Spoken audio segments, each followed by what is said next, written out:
The last Thanksgiving we spent in the old house began with the smell of cinnamon and ended with the taste of metal in my mouth, that sharp, quiet ache you get when you're trying not to say the wrong thing. Mom had made too much pie again. Dad carved the turkey like a surgeon. My brother, Evan, sat at the head of the kids' table even though we were all past 30, grinning like he'd been waiting all year for a stage. His girlfriend, Claire, passed him the mashed potatoes and squeezed his arm. I caught the silent message in that touch, the kind that says, "Remember, this is your moment." We ate, we laughed, we moved around each other like we always did, each sticking to our assigned roles. Evan told stories. I listened. Mom kept offering seconds. Dad swore the Lions might actually win this year. Jess, our sister, whispered that the cranberry sauce was store-bought and we all pretended not to hear. None of us saw the match until Evan struck it. He cleared his throat, tapped his glass with a fork, and waited. "Everyone," he said, smiling at me first, then at Mom, "I have an announcement." He stood, raised both hands like he was choosing a new world, and said, "I got the offer in Austin. It's real. We're moving in January." Mom pressed the napkin to her lips. "Austin. Honey, that's far." "It's perfect," Claire said, beaming. "Sun, music, a fresh start." Dad leaned back, weighing the news, the way he always measured everything in the house, roofline to foundation. "That's quick," he said, but his eyes were proud. "Congratulations, son." Someone clapped.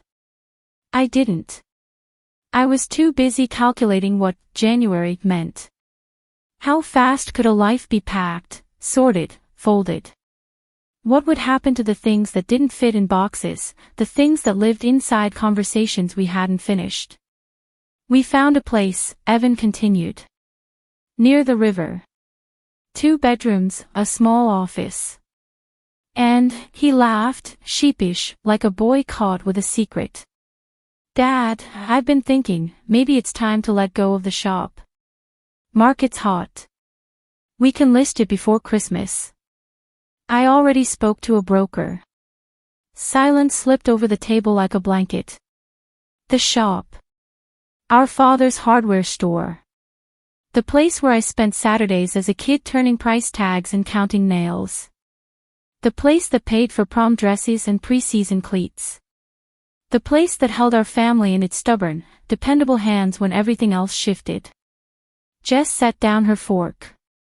"You spoke to a broker." "Just to get a sense," Evan said. "He thinks we'll get top dollar.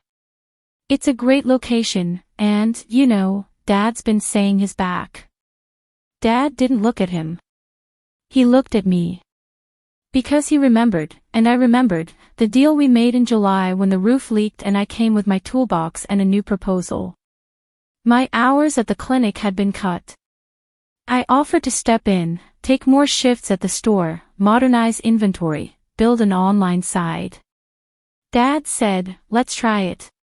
We shook hands in the stockroom between buckets and seeds. Now Evan was proposing to sell the bones of our family like it was a used bike on the curb. Claire smiled at me. "You must be so excited for us." I took a breath. The room smelled of sage and something burning far away. "Evan," I said, steady, "congratulations." He relaxed, relieved. He mistook my calm for surrender. He always did.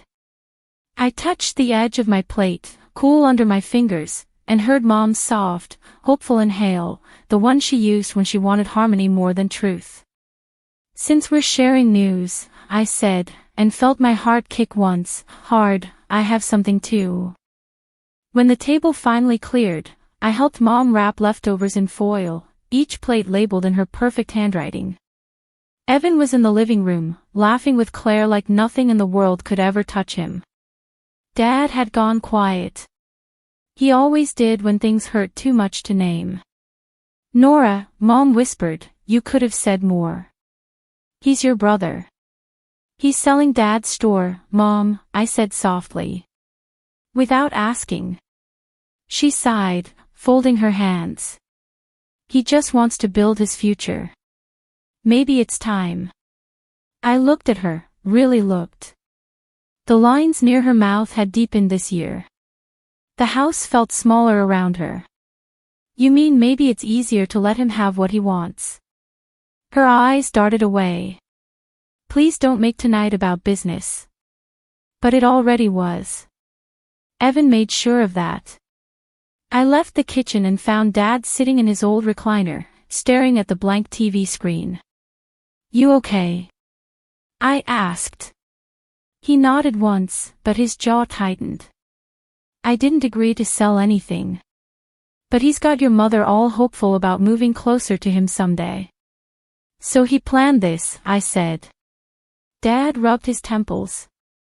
He's always been the dreamer. You're the anchor. Maybe I leaned on you too much. No, you didn't, I said quietly. You just knew who would stay. He smiled at that, tired but proud. Let's sleep on it. We'll talk tomorrow. But I couldn't sleep. Not after hearing Evan's voice echoing through the hallway, talking to Claire about timelines and buyers. I knew what that meant. He'd already started the process. The next morning, after they left for their hotel, I went down to the store. It smelled like oil and sawdust, the same way it had since I was little. Light came through the front window, catching the dust that never really left. I walked behind the counter, ran my fingers along the register, and saw something new taped under the counter, a business card. Mason and Dale Realty, Property Sales Division. Evan's handwriting on the back read, appraisal next Thursday at 10 a.m. He hadn't even told Dad. I sat on the stool, feeling the air go tight in my lungs. Anger came first, then something colder, more precise. If he wanted to sell this place, he'd have to go through me. My name was on every new system I'd helped install. The tax filings listed me as partial manager. I wasn't powerless. Not anymore. When I went back home, Jess called. I overheard Evan bragging, she said. He thinks Dad's going to cave if you stay quiet. I swallowed hard. Then I won't. She hesitated. What are you going to do? I looked out the window at the empty street, the last leaves clinging to the oak in the front yard. I'm going to remind him who this family actually belongs to. And in that quiet morning light, as the frost melted on the porch rail, I decided, if Evan was ready for war, he'd picked the wrong Thanksgiving to start it. 3 days later, I walked into Dad's office at the back of the store. The morning sun made everything glow gold, the counter, the pegboards, the calendar that still said November.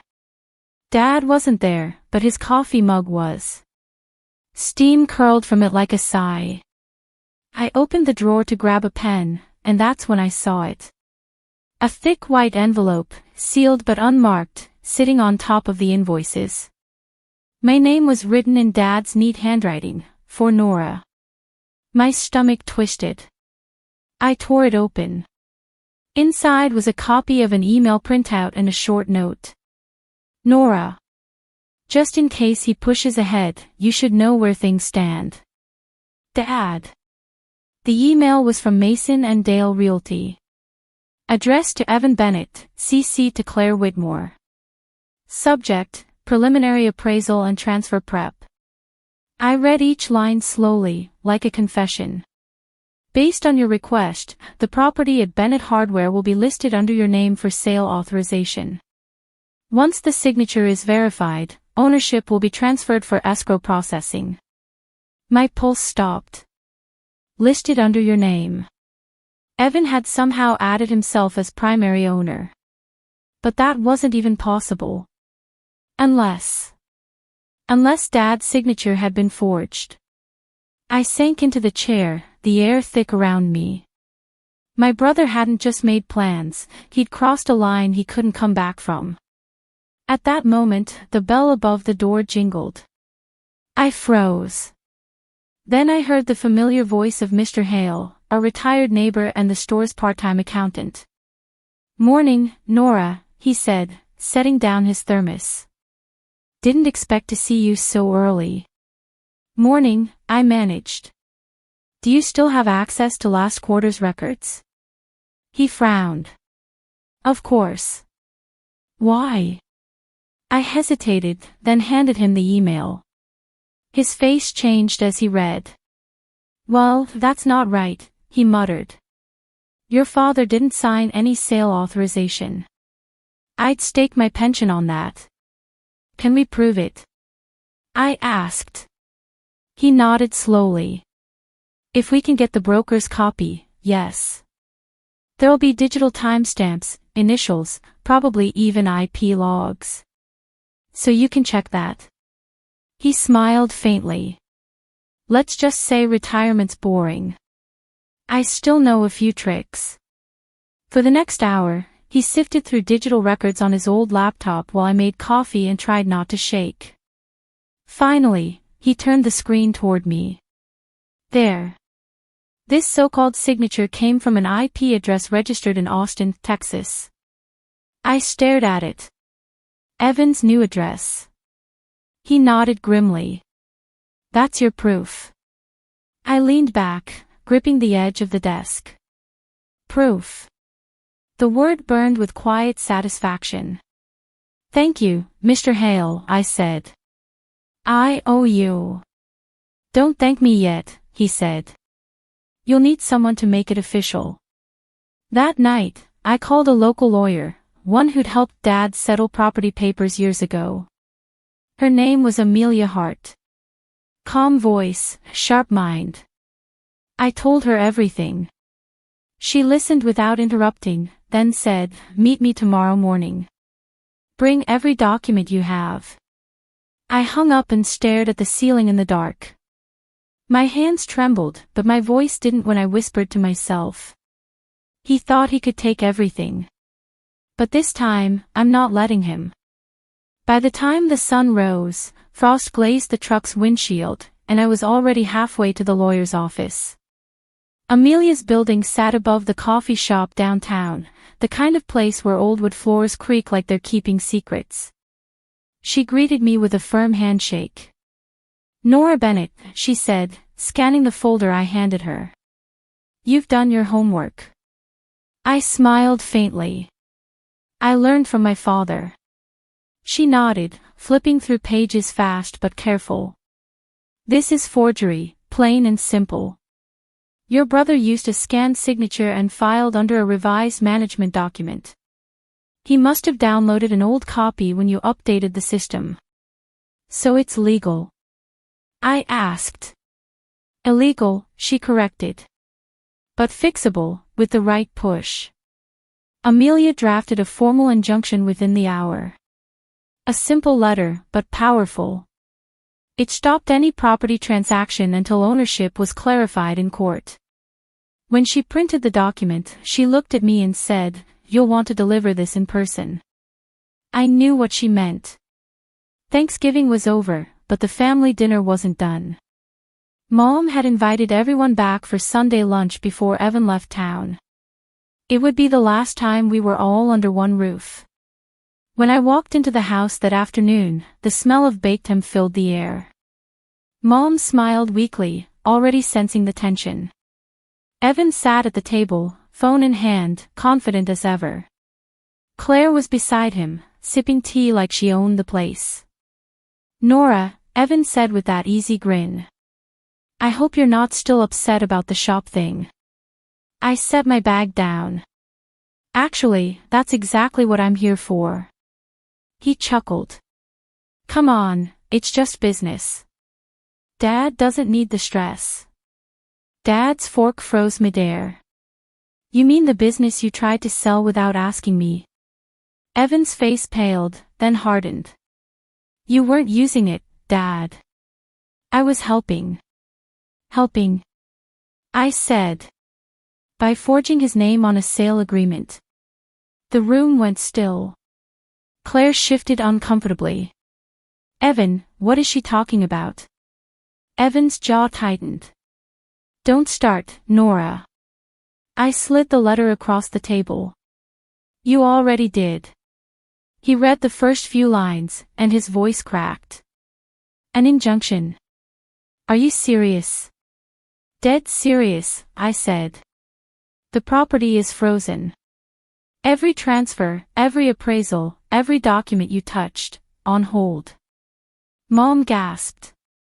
Nora. No, Mom, I said, still calm. He used Dad's name, his signature. That's not ambition. That's betrayal. Evan slammed the table. You think you're so perfect? You don't take risks. You stay here, safe, fixing shelves and pretending loyalty is a life plan. I stay, I said quietly, because this place matters. Because it's the only thing left that still feels like home. He stared at me, chest heaving. Claire stood, whispering, Evan, let's go. But he didn't move. Not until Dad did. My father rose slowly, steady despite the years in his knees. You were my son first, he said, voice trembling, but she's the one who stood beside me. You can move wherever you want, Evan. But this store, this family, stays with Nora. Evan looked from him to me, eyes red. For a second, I saw something break behind his anger. But he just nodded once, cold and defeated, and walked out. The door shut hard enough to rattle the china. No one spoke. I sat down, the paper still between us, and exhaled for what felt like the first time in days. Mom finally whispered, what happens now? I looked at the clock, the ticking steady, and said, now. I make sure he can never try again. A week passed before the house felt quiet again. The lawyer filed the injunction formally, and Amelia helped me and Dad secure every document under our names. Evan tried calling twice, but neither of us answered. There wasn't anything left to explain. The first snow of December fell the morning we changed the sign in front of the store. The old wood letters that once said Bennett Hardware now read Bennett and Daughter Supply Company. Dad smiled when I climbed down from the ladder. Looks good, he said. Feels better, I replied. We stood there for a moment, just breathing in the cold air, letting it sting and heal at the same time. The store window reflected both of us, older, tired, but still standing. Inside, I'd rearranged everything. Organized shelves, updated the online listings, added a small pet section for my vet clients. For the first time, it felt like mine. Later that day, a small package arrived at the counter, addressed to me. No return name, just handwriting I knew by heart. I hesitated before opening it. Inside was a single key and a note. Nora. I was wrong. About the store. About you. Claire and I are staying in Austin. Keep this place alive for Dad, and for me. E. The key was the spare to his old locker in the stockroom. The one he used to guard like treasure when we were kids. I turned it in my hand, feeling the weight of what he couldn't say out loud. It wasn't forgiveness, not yet. But it was a start. That night, after closing, I brewed tea in the break room and watched snow settle outside the window. The town lights shimmered across the street, and for the first time, I didn't feel small in them. I thought about all the years I spent waiting for someone else to see my worth, and realized I didn't need to wait anymore. Dad walked in quietly, carrying an old wooden box. This was your grandfather's, he said. He built it when he opened the first Bennett shop. Guess it's yours now. I opened it and found a small brass plaque inside, tarnished but still legible. What you build with your hand stays in your heart. I smiled, tears warming my eyes. Guess we're still building, huh? He nodded, patting my shoulder. Always. We locked up together, our breath fogging in the cold air as we stepped into the snow. The sign above the door gleamed under the streetlight, steady and new. For once, the silence between us wasn't heavy. It was peace, the kind that comes when the storm finally passes, leaving the world clean again. I turned off the lights, pocketed the old locker key, and whispered, "This family isn't moving anywhere." Then I looked up at the night sky, feeling both the past and the future resting on my shoulders, light, but solid. If this story touched you, share your thoughts below. And subscribe for more stories of Revenge Ember.